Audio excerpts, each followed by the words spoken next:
Hello everybody. So today we are going to discuss the next part of our chapter Physical Quantities and Measurements part 3.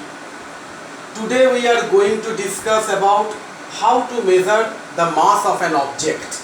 That means the measurement of mass. Now first of all come to the definition of mass. What is the definition of mass? The mass of a body is the quantity of matter contained in it, whose SI unit is kilogram, and symbolically it is represented small k, small g. So the mass means the total quantity of matter present in an object. Now it is the inherent property of an object. Mass cannot be changes. It cannot changes from place to place. Okay, the mass of an object is same in earth as well as it is same in the surface of moon also, but weight may changes from place to place, and unit is kilogram and symbol is kg. Next is that the multiple and submultiple, that means the bigger and the smaller unit of mass. You are familiar with that one. The bigger unit is quintal. Now 1 quintal is equal to 1000 kilogram, and the bigger unit than quintal is metric ton. 1 metric ton equal to 10 quintal, which is equal to 1000 kilogram. The submultiple unit, the smaller unit, 1 gram is equal to 1 by 1000 kilogram. That means 10 to the power minus 3 kilogram. 1 milligram, smaller unit than that of the gram, is equal to 10 to the power minus 3 gram, because 1 milligram equal to 1 by 1000 gram, which in turn 1 milligram equal to 10 to the power minus 6 kilogram. And in the British system, IB stands for the pound.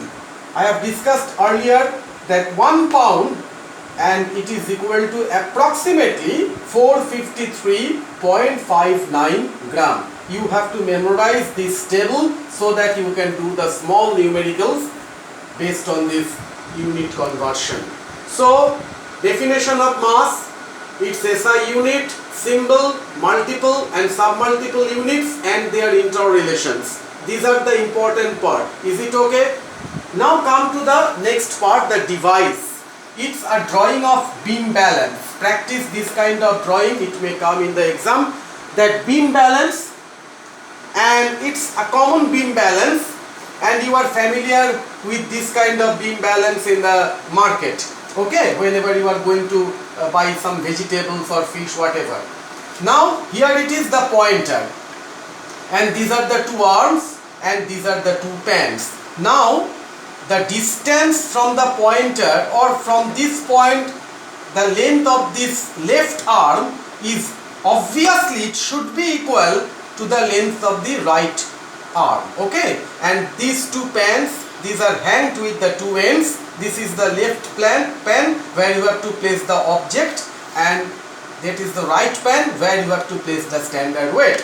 Now whenever there is no such object is placed on the left pan, then that means the 2 pans are empty.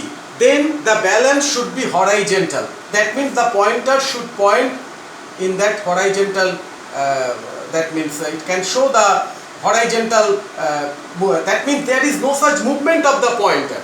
Okay, so now if you place some object left pan, so the pointer should turn in the left side.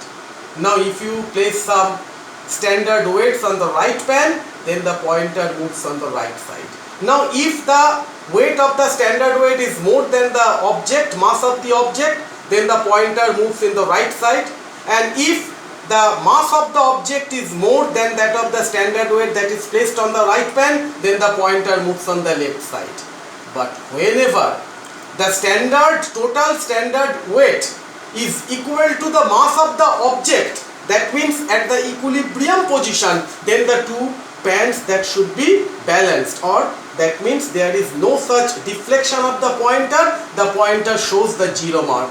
Then you can say that the object what is placed on the left pan is total mass is equal to the standard weight of the which is placed on the right pan. So this is the principle of a beam balance, and this is widely used in the market area, but in the laboratory to measure the very fine accurate weight, accurate mass of any object, then we are actually using the physical balance. Physical balance is more accurate as compared with that of the beam balance, and that is generally used in the laboratory. And nowadays also in different shopping malls, you are familiar with that one, they are not using this because it's a primitive one. So they are using that electronic balance. And electronic balance, they are placing the object in front of the panel, and the electronic measurement, it displays the mass, not the weight. Actually the principle is same, but it shows the mass of the object what is placed in front of that panel. That means the electronic balance, it is widely used nowadays in different shopping malls and the grocery shop also. Okay, thank you.